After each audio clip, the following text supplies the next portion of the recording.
CH అగ్రహారంలో నిజంగా ఒక sad బాధాకరమైన విషయం జరిగింది. ఒక ఇన్సిడెంట్. చిన్న పసిపాప, ఒక 2 ఇయర్స్ పసిపాప అనేది పాప మిస్ అవ్వడం చాలా బాధాకరం. ఎందుకు మిస్ అయిందా అని చెప్పేసి గత 5 రోజుల నుంచి ఇవాళ 5వ రోజు మిస్ అయ్యి పాప 6th జూన్ నాడు మిస్ అయింది. దాదాపు 12 గంటల సమయంలో మిట్ట మధ్యాహ్నం. వాళ్ళ నాన్నగారితోటి ఆ పాపకు చాలా అటాచ్‌మెంట్ ఉంది. వాళ్ళ నాన్నగారు పనికెళ్తున్నారని చెప్పేసి వాళ్ళ నాన్నగారు వెనకాలే పరిగెత్తింది ఆ పాప. బట్ స్టిల్ పాప పనికొచ్చేసిందని చెప్పేసి వాళ్ళ నాన్నగారు మళ్ళీ ఇంటికి దేపెట్టడం జరిగింది. వాళ్ళ తల్లికి కూడా అప్పచెప్పడం జరిగింది. తల్లి ఎందుచేతనో మూలనో లోపలికి చిన్న పాప, వాళ్ళ ఇంకొక రెండో పాప కూడా ఉంది. ఆ పాప ఏడుస్తుందని తల్లి బయట పాప ఆడుకుంటుంది, ఎప్పటిలాగానే ఆడుకుంటుంది కదా అని చెప్పేసి ఒక హాఫ్ అన్ అవర్ కి ఆ చిన్న పాపని అటెండ్ అవ్వడం జరిగింది లోపలికి వెళ్ళి. ఈ half an hour 11:50 to 12:20 period లో ఈ హాఫ్ అన్ అవర్ లోనే ఆ పాప మిస్ అవ్వడం జరిగింది. తర్వాత వాళ్ళ నాన్నగారికి కూడా 12:20 కాల్ వచ్చింది, ఇలా పాప మిస్ అయినట్టు. అప్పటి నుంచి మన పోలీస్ వాళ్ళు కూడా చాలా యాక్టివ్ గా ఒక 150 మెంబర్స్ ని కూడా డిప్లాయ్ చేసి ఇక్కడ వాళ్ళని సర్చింగ్ లో పెట్టడం కూడా జరిగింది. మొత్తం అంత పాపకి కనిపించే వరకు కూడా ఎస్పీ గారి ఆదేశాలు, అలాగే మా ఆదేశాలు కూడా ఉన్నాయి. పాప కనిపించే వరకు కూడా ఈ ఆపరేషన్ కొనసాగించమని చెప్పేసి. ఈ ప్రాంతం ఒకసారి మనం చూసుకుంటే ప్రాంతం కూడా చాలా మారుమూల ప్రాంతం. ఇంకా నెక్స్ట్ వచ్చేసి కొండ, దాదాపు కొండ మీకు కొన్ని ఫీట్ అడుగుల్లోనే ఉంటది. కాబట్టి ఈ జంతువులు తీసుకెళ్లే అవకాశం కూడా ఉందేమో చెప్పేసి ఆ యాంగిల్ కూడా వెరిఫై చేయడం జరిగింది. స్నిఫర్ డాగ్స్ పెట్టి పాప ఆట వస్తువులు కానీ ఇవన్నీ కూడా స్నిఫ్ చేపించి ఆ స్నిఫింగ్ డాగ్స్ తోటి ట్రాక్ చేయడం కూడా జరిగింది. అది కూడా కుదరలేదు. అది కూడా పెద్ద రిజల్ట్ ఏం రాలేదు. తర్వాత రెండో యాంగిల్ వచ్చేసి రిలేటివ్స్ వాళ్ళు ఏమన్నా కక్ష సాధింపు చర్యల కింద ఏమన్నా పాపని ఏమన్నా కిడ్నాప్ చేశారా అన్న యాంగిల్ కూడా వీళ్ళు పోలీస్ వాళ్ళు వెరిఫై చేయడం జరిగింది.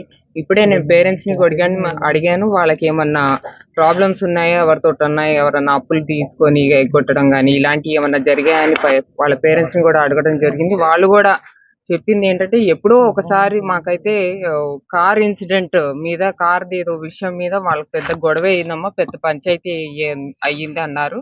ఆ కోణంలో కూడా పోలీస్ వాళ్ళు వాళ్ళని వెరిఫై చేయించారు. అలాగే మన దారి పొడవునా సీసీ కెమెరాస్ కూడా వాళ్ళు వెరిఫై చేయించడం జరిగింది. బట్ ఏదైనా సరే పాప కనిపించే వరకు మటుకు ఈ ఆపరేషన్ కొనసాగించవలసిందిగా నేను డిఎస్పీ గారిని కూడా రిక్వెస్ట్ చేశాను. అలాగే ఎస్పీ గారి ఆదేశాలు కూడా ఈ పాప కనిపించే వరకు కంపల్సరీగా ఈ ఆపరేషన్ కొనసాగించాలని. అలాగే వీళ్ళకి ఒక పెంపుడు కుక్క అనేది ఉంది. ఆ కుక్క ఎప్పుడు కూడా పాపతో బాగా అటాచ్మెంట్ ఉంది. ఆ కుక్క కూడా ఇప్పుడు ఆ పాపతో పాటు ఆ కుక్క కూడా అబ్స్కాండింగ్ లో ఉంది.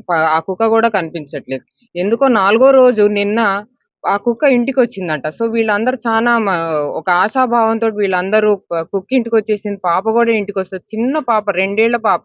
అసలు నిజంగా ఆలోచిస్తే 2 ఏళ్ల పాప దరిదాపుల్లో ఎక్కడో, అంతకన్నా దూరం వెళ్ళ చుట్టూతా చూస్తేనేమో పొదలు, అందులో వర్షాకాలం మొదలైంది, పొదలన్నీ ఫుల్ గా వచ్చేస్తున్నాయి. అసలు పాప కూడా 2 ఏళ్ల పాప ఎంత దూరం అని వెళ్తది అనుకుంటాం మనం కూడా. కానీ ఆ కుక్క కూడా దాన్ని ట్రేస్ చేద్దామంటే నిన్న బోరుమని వర్షం పడింది. ఆ కుక్క కూడా సడన్ గా ఇది మిస్ అవడం కూడా జరిగింది. వాళ్ళ నాన్నగారు కూడా ఆ కుక్కని ట్రాక్ చేస్తుంటే ఆ కుక్క కూడా వాళ్ళ నాన్నగారి మీద తిరగబడింది. సో ఇదంతా ఎందుకో యానిమల్స్ మీద చాలా సస్పిషియస్ గా ఉన్నాము. యానిమల్స్ ఏమైనా తీసుకెళ్ళినాయి అని చెప్పేసి. చాలా మారుమూల ఇల్లు ఇది కూడా. కానీ బట్ నేను పేరెంట్స్ ని అడిగింది ఏంటంటే ఒక 20 ఇయర్స్ నుంచి కూడా వాళ్ళు ఇక్కడ ఉంటున్నారు. ఈ 20 ఇయర్స్ లో ఏమైనా ఇన్సిడెంట్ ఇలాంటి ఏమైనా భయభ్రాంతులు ఈ యానిమల్స్ వల్ల భయభ్రాంతులు మీరు ఎప్పుడన్నా గురయ్యారా అని అడిగితే అలాంటిది ఏమీ లేదు మేడం, అందుకే ఆ ధైర్యంతో నేను ఆ పాపని బయట వదిలి నేను లోపలికి వెళ్ళగలిగాను అని చెప్పింది. బట్ ఆ కోణం కూడా ఒకసారి మాకు సీరియస్ గా డౌట్ ఉంది, జంతువులు ఏమైనా తీసుకెళ్లాయా ఏంటా అని చెప్పేసి.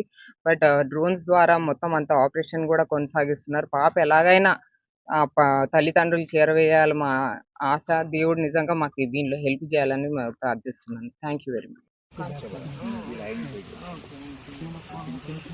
ఆ టైం ఒక ఆయన తీసి రామారా అంటే ఒంటరిగా ఉంది, రామారా